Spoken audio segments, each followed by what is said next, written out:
Magandang gabi po sa lahat. So, gabi-gabi na ba ang oras na puga? 10:35 na. Pero uwi na po. So, ano po, actually, akala ko hindi na po talaga makakarating ngayon kasi sa pre-count ko is bulu-bulu na nahirapan na talaga ako. First time ko din po tumayo, sana may paliwanag ko ng maayos ko with celebration. So, ang ano po dito, ang share ko po sa inyo about sa Colosas. Ito po yung sulat ni Pablo sa mga mananampalataya sa Colosas. Dahil nung time na nasa kulungan po si Pablo, nabalitaan niya ako na ang mga taga-Colosas, nagkaroon ng false teachers po yung taga-Colosas. So, may mga naturuan po silang, natuturo po sila ng mga maling na turuan tungkol po sa kaligtasan. Kaya nung nalaman po ni Pablo yun, ay sumulat po siya para ipabot sa kanila yung totoong mensahe na patungkol sa tunay na kaligtasan. Pinatunayan niya na si Jesus lang ang tunay na daan tungo sa totoong kaligtasan.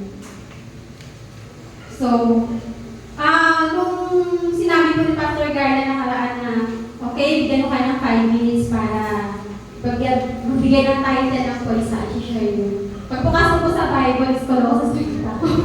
Sabi ko, nung binasa ko po yun, sabi ko, parang maganda yung sinasabi. Ito na, yung naghahanap, nag-aaral na ako, bigla ko natakot, sabi ko, ay, ang hirap pala nito. Kasi, parang ko sa talagang mananampalataya na yung text na to. Tapos na sabi ko kay Mrs. Joby, Colossus na ang topic ko. Sabi sa akin, ang hirap, ipaliwanag ng sulat ni Pablo. Sabi ko yung mukha mo, ang hirap. Nung nababasa ko na. So, ayun po. So, bago po tayo simula po ay mananayin. Panginoon Diyos, salamat po muli Panginoon sa gabing ito, Lord, na pinagkaroon mo sa amin. Lord God, upang kami, Lord, ay nalito para mag-aral ng salita mo, mag-share ng salita mo, Panginoon. Lord, dalahin ko po, Panginoon, sa gabing ito. Bigyan mo ako, Lord, ng karunungan na bukas sa inyo, Lord. Dahil alam ko po na kung wala po ako nito, Lord God, sa iyo ko lang po ito, Lord, inaasa. Itago mo ko, Lord, sa iyo kapangyarihan, Panginoon Diyos, at nawa, Lord, ang mga salita mo lang ang maririnig namin sa oras na ito, Lord God. Ito lang po ang samod na natin sa pangalan ni Jesus. Amen. Amen. Uy, naman tayo! So, Colossus 2:6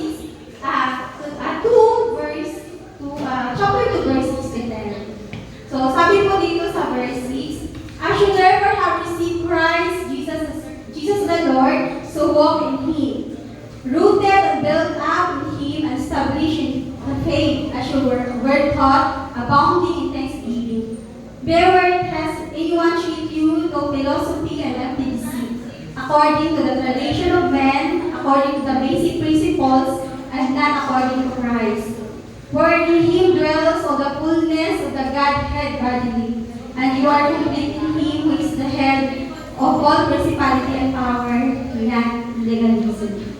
So, ang first point ko po dito is knowing more about Christ. So, ginawa ko po siya sa verse 8. Sabi kasi, first, at least anyone cheat you, though philosophy and empty deceit, according to the tradition of men, according to the basic principles not according to Christ. So, kaya knowing, ang inano ko is, sabi niya, dapat kilalanin natin si Jesus, kilalanin natin siya. Pinalikan ko po yung sa 6 na as you receive, kasi yung message is para sa mga mananampalataya. So, kung tinanggap na natin si Jesus na ating tagapagligtas, katulad ng mga taga-Colossus, di ba, mananampalataya sila. Pero narin lang sila doon sa mga false teacher, naniwala sila. So, dito is, dahil tinanggap na natin si Jesus, dapat kilalanin natin siya ng lubusan. So, yun napaka-importante na kilalanin natin mabuti kung sino si Jesus na tinanggap natin bilang Panginoon at tagapagligtas. Siya, si Jesus, na nag-iisama natin ng Diyos na pinadala sa atin dito para iligtas tayo sa kapahamakan, bigyan tayo ng kaligtasan, bigyan tayo ng buhay ng hanggan. Sa Colossus chapter 1, verse 15-20, doon pinakilala ni Pablo yung mga katangian ni Jesus. sinabi lahat doon ni Pablo.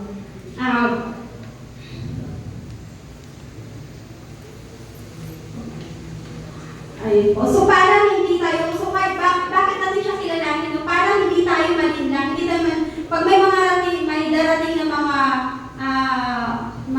malinang mga false teacher, nag-i-claim na sila si Kristo. So hindi tayo malinlang, pag alam natin kung sino talaga yung Diyos natin na pinaglilingkuran natin, pinanampalatayaan natin. So pero noon pa man sa panahon ni Jesus sa mga apostol niya, nagtanong ng apostol niya kung paano niya malalaman kung darating na ba si Kristo. So sinabi na sa Matthew 24:5, sumagot si Jesus. Sabi niya, mag-ingat kayo upang hindi kayo maligaw ni Numan. Maraming paparito sa pangalan ko at magpapanggap na sila ang Kristo at marami silang maliligaw. So, tama no kasi ngayon, may mga ganun na nangyayari sa atin. Ang dami nang nagpapakilala sila Kristo, ang dami na nag-claim na nasa kanila na talaga ang kaligtasan. Example po yung napakinggan ko sa one time sa radyo. Ang ganda-ganda po na sinabi niya, ang topic niya po about kay Job. Tapos ako interesting talaga na nakinig ako. Maya-maya, may sinabi na siya na na siya daw pala si Kristo. Noon na nagingin daw siya pagising niya, pinalitan yung pangalan niya. Kristo na nakot na pinapinatay ko na yung radyo. Ayun, yun, sa ano, napapanggap siya na siya si Kristo. Na, tama pa rin yung mga sabi-sabi na gano'n. Totoo pa. Ang nakakaano lang sa kanila is dumadami po yung mga followers nila. Marami po yung naniniwala sa kanila dahil. Pero kung tayo, alam natin na yung pinaniniwalaan natin at matatag yung pananampalataya natin, hindi tayo basta matatanayan. Meron pa pong mga dito yung mga pamahiin. So, example ko yung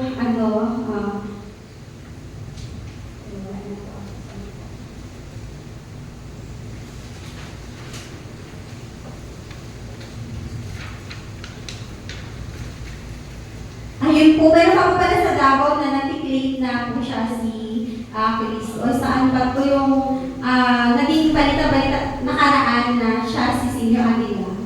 So marami po siya naging taga-sunod na si Senyor.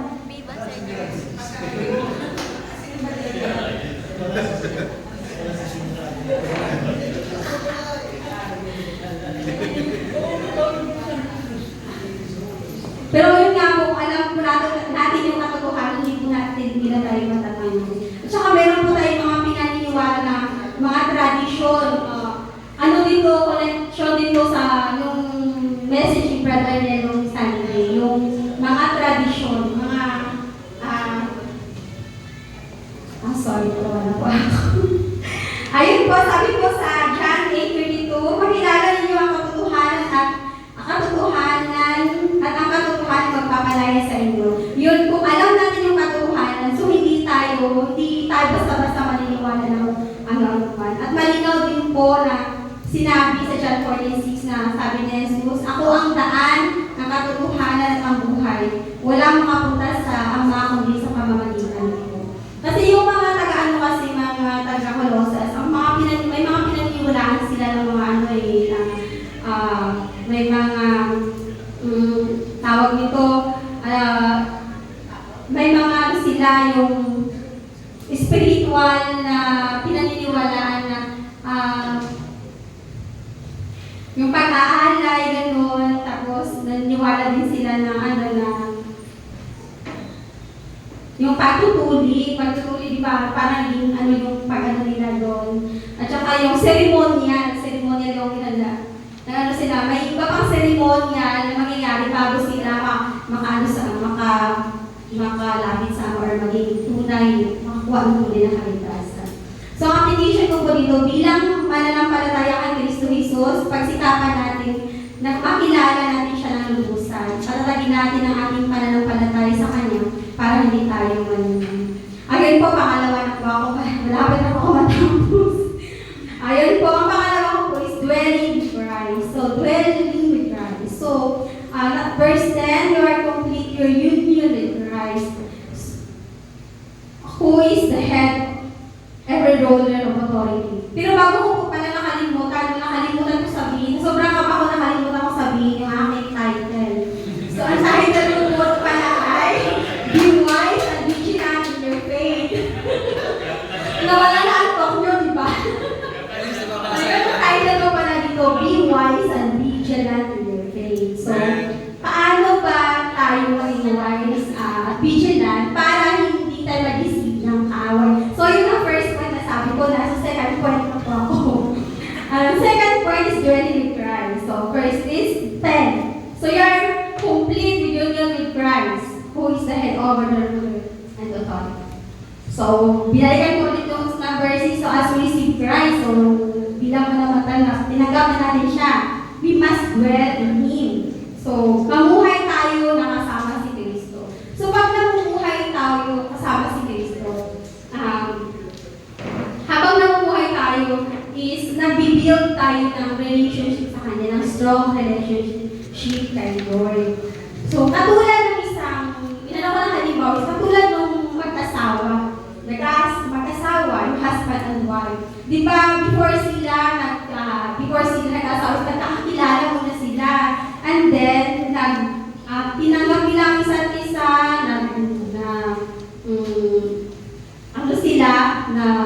nagsama sila, they live together, tapos build up a strong relationship. So, every day, stronger and stronger. So, parang ganun din tayo kay God.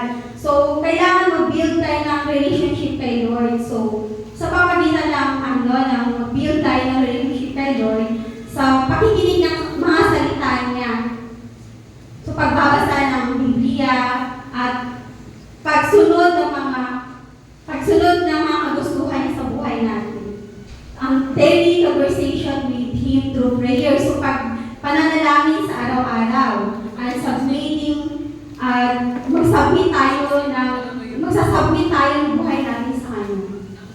Ayun, sa deliver kausapin natin si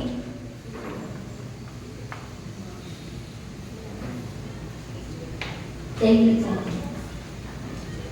Kausapin natin siya araw-araw sa pamagitan ng ating mga panalangin. Sabihin natin sa Kanya lahat ng nilalaman ng puso natin, sangbunin natin sa Kanya, lahat ang plano natin sa buhay at mga desisyon natin. Submitting our life to Him. Pagkakatiwala natin sa Kanya ang buhay natin. At ang mga desisyon natin, at huwag tayo magtiwala sa mga pamahiin or papaswerte katulad ng mga paghahanda sa New Year, ng mga bilog-bilog na prutas, mga naglalagay ng mga pera, itlog, bigas, gano'n, para swertihin tayo sa buhay natin. So, walaan na natin yun sa ating mga buhay. Noong bata ako, ibiktima talaga ako dito yung pag New Year, sabi nila tumalon daw ako, parang tumakad ako. So every New Year talaga yung tumatalon. Hindi naman ako tulog. Siguro na pastor yung talon ko, siguro kayo yung pastor ko.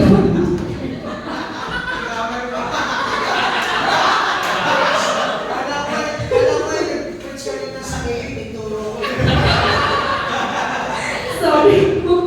Pero yun po talaga, di ba? At tapos nung New Year, dun sa amin, kapitbahay ko, naghatid po siya ng pagkain. Sabi sa akin, magbigay ng pagkain. Tapos sabi, mamaya na ako maghagis ng coins, ha? Sabi, nagulat ako, bakit po siya maghagis ng coins? Tapos, parang hindi ako makapagsalita kung ano sasabihin ko, di ko maisip. Sinabi ko, ayaw ko po ng coins, gusto ko papel, talagang swerte. Sabi ko, kasi para marami akong pera. Sabi ko gano'n, tapos sabi niya, ay wala akong papel eh. Sabi niya, tapos wala na yun sa akin. Maya-maya, nagtatawag na naman. Nang pagbukas ko ng pinto, as in talaga hinagis yung coins din sa sa pintuan. Tapos nagulat kami at tinignan kami. So, walis na siya. At doon naman sa kabilang pintuan nagagis ng coins. Ayun, sabi niya, daw, ang paswerte daw yun. So, hindi ko, parang meron ako sa sarili ko doon na di ko siya nasabihan na hindi naman talaga swerte yan, gano'n, or hindi natin pagkatiwala yung natin dyan, yung buhay natin sa ganyan. Parang meron ako doon, hindi ako hindi ko siya nasabihan. So, katulad nga ng sinabi ni Sis Julie, na pag hindi tayo makapag-share, parang ngayon hindi na tayo magkaroon ng pagkakataon sa sunod. Parang mahirap na tayo magpumanong ng pagkakataon.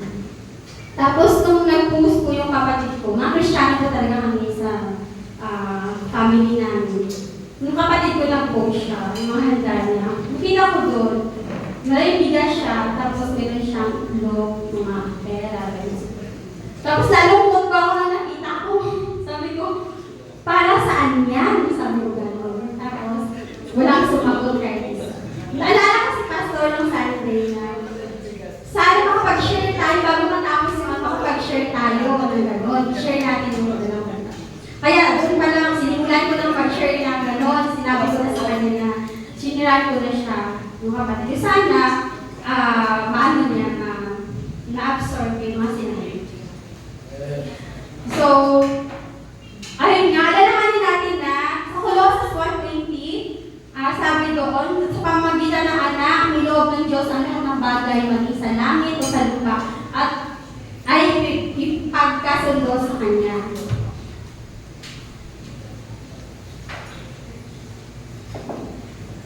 Nakakatuyo pala na alam mo na pag-share sa Kanya.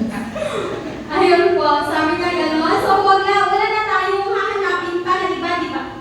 Bakit pa natin i-asa yung buhay natin sa pangmaswerte kung si Jesus pa lang, is kumpleto na. Parang binigyan siya sa atin ni Lord, complete package na eh. Sinabi nga dito, sabi niya, niloob ng Diyos ang lahat ng bagay, may sa langit sa lupa.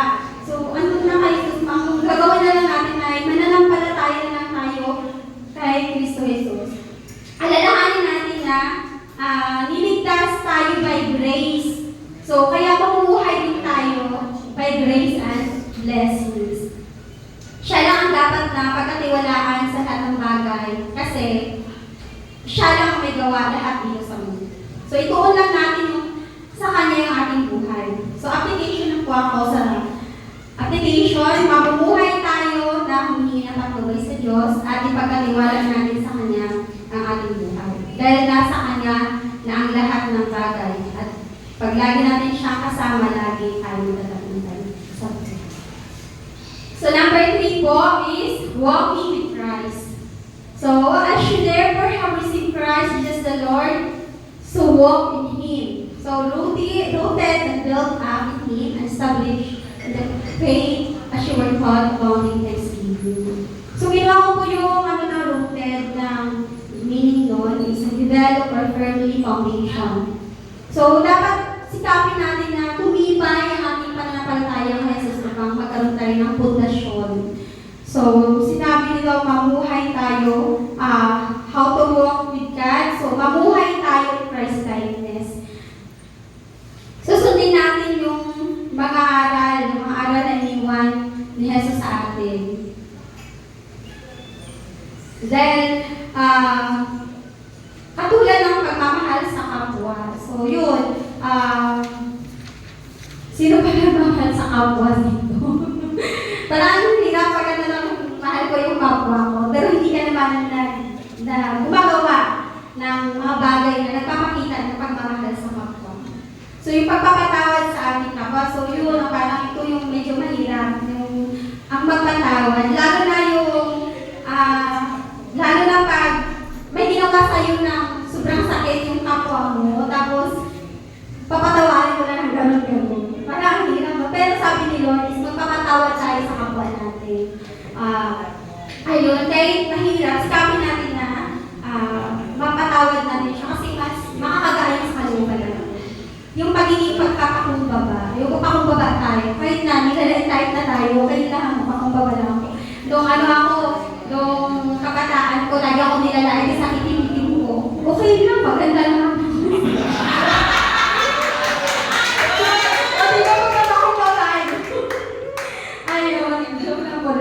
Pagka matulungin sa kapwa, yung tumutulong ka na walang na-expect na kapalit. Yung mukha sa loob mo yung pagtulong mo. At palagi pagbabasa ng salita ng Diyos. At yung isa sa buhay natin, yung mga natutunan natin. At ang palaging panalangin at magpapasalamat sa Diyos. Ayun, sikapin natin na habang tayo naglalakbay, habang naglalakbay tayo dito sa lupa, is magpundar tayo ng para sa langit. So, hindi ibig sabihin na masama yung nagpundar sa lupa. Kasi pag nagpundar ka para sa Panginoon, hindi mo na mamalayan na binabalik na ni Lord sa'yo yung mga blessing na kahit yung mga hindi mo hinihingi sa Kanya. So, binibigay niya yun sa'yo. Kasi kami natin na ang pananampalataya natin ay laging nakaugat kay Kristo. So, gumawa ko ng example dito. Yung katulad po ng isang punong kahoy. Yung isang punong kahoy, bago po siya naging matatag at lumaki, nadidevelop po yung kanyang ugat sa baba, palalim ng palalim. So, parang ganun din yung pananampalataya natin.